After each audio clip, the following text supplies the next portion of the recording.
Semangat pagi. Hari ini kita akan membahas tentang larutan buffer yang sering membuat kita baper. Kita akan membahas bagaimana mengerjakan soal dengan mudah.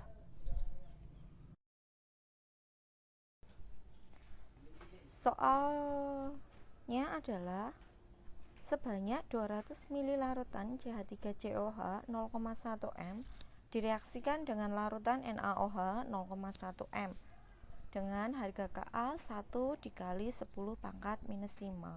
Tentukan pH larutan apabila yang ditambahkan A. NaOH 0 ml, B. NaOH 100 ml, C. NaOH 200 ml. Kita bahas pada saat penambahan NaOH sebanyak 0 ml.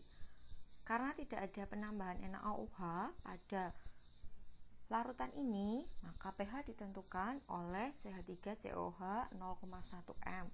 CH3COH termasuk larutan asam lemah, maka konsentrasi H+ menggunakan rumus akar Ka dikalikan M. Dimasukkan angkanya, Ka-nya 1 kali 10 pangkat minus 5, polaritasnya 0,1, sehingga didapat konsentrasi H+ sama dengan 1 kali 10 minus 3. pH selalu menggunakan rumus menlog konsentrasi H+, sehingga didapat harga pH sebesar 3. Kita bahas soal yang B pada penambahan 100 ml NaOH 0,1 m. Maka harus direaksikan terlebih dahulu CH3COH ditambah NaOH menjadi CH3COONa ditambah H2O. Mula-mula CH3COOH-nya 20 mmol didapat dari 200 ml dikalikan 0,1. NaOH-nya 10 mmol didapat dari 100 ml dikali 0,1. Kemudian kita mencari reaksi pembatasnya, membandingkan jumlah mol dengan koefisien. CH3COH-nya 20 mmol, koefisiennya 1. NaOH-nya 10 mmol, koefisiennya 1. Kecil yang NaOH, maka yang kita gunakan sebagai reaksi pembatas adalah NaOH. Sehingga saat bereaksi semuanya adalah 10 mmol. Karena koefisiennya sama semua. Saat setimbang atau sisa, kita dapat memperoleh CH3COH sebanyak 10 mmol, 20 dikurangi 10. NaOH-nya habis bereaksi, CH3CONa-nya 10 mmol dan H2O-nya adalah 10 mmol. Banyaknya H2O tidak bermasalah atau tidak bereaksi sehingga kita bisa mengabaikannya. Pada reaksi ini, pada keadaan setimbang didapat 10 mmol CH3COH dan 10 mmol CH3COONa, sehingga kita dapat menyimpulkan bahwa perhitungan pH-nya akan menggunakan perhitungan pH penyangga. Perhitungan pH buffer menggunakan rumus konsentrasi H+ sama dengan Ka dikalikan konsentrasi asam lemah dibagi konsentrasi basa konjugasinya.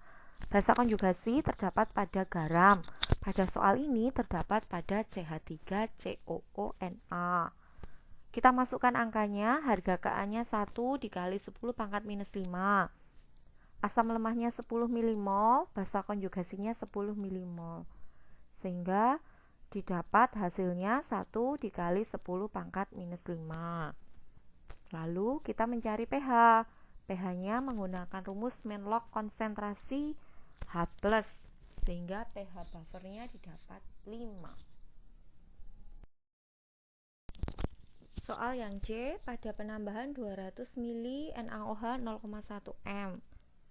Seperti yang terdahulu, jadi kita reaksikan terlebih dulu CH3COH dengan NaOH sehingga menghasilkan CH3COONa dan H2O.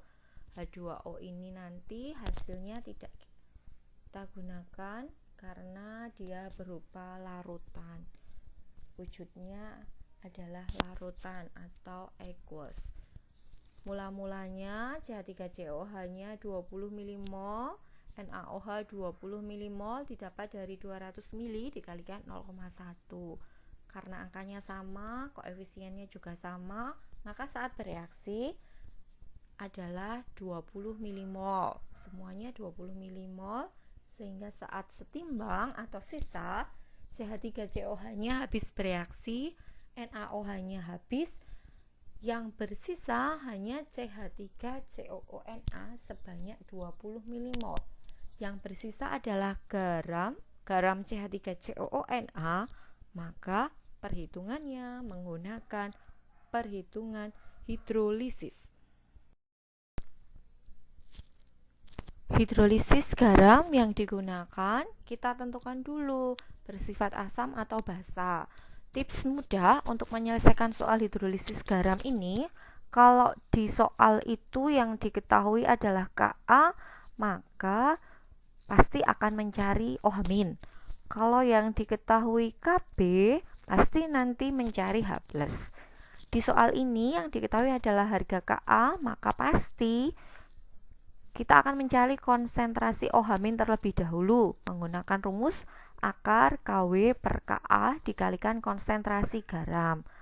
Kw-nya 1 kali 10 minus 14 tetapan. Harga Ka-nya diketahui di soal 1 kali 10 pangkat minus 5. Konsentrasi garamnya 20 mmol dibagi dengan 400 ml. Didapat akar 5 dikali 10 pangkat minus 5,5. Setelah ketemu konsentrasi OH-, kita tentukan pOH-nya terlebih dahulu. pOH dari rumus menlog konsentrasi OH-. Didapat 5,5 menlog akar 5. Setelah ketemu pOH, kita tentukan pH-nya dari rumus 14 dikurangi pOH. Sehingga didapat hasilnya 8,5 ditambah log akar 5. Tips untuk menaklukkan soal perhitungan pH yang pertama adalah dilihat dulu ada berapa macam senyawa yang bereaksi. Kalau hanya ada satu macam saja, maka langsung ditentukan menggunakan perhitungan pH asam atau basa. Cara gampangnya, kalau depannya ada H plus ada H-nya, maka dia adalah senyawa asam. Kalau ada harga Ka atau alfanya, maka dia termasuk asam lemah. Kalau ada OH-nya, maka dia termasuk basa. Kalau ada harga Kb-nya, berarti dia basa lemah.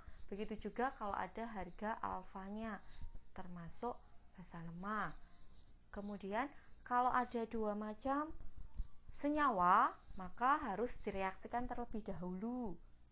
Kalau yang bersisa adalah yang lemah saja atau kuat saja, maka dihitung langsung menggunakan pH asam basa biasa.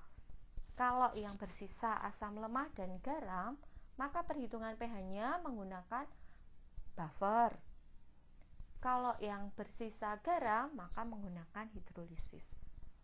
Demikian yang kita bahas hari ini pada materi bagaimana kita menaklukkan soal-soal yang berhubungan dengan pH. Terlebih tentang larutan buffer, biar kita tidak baper lagi. Semoga bermanfaat bagi kita semua. Terima kasih.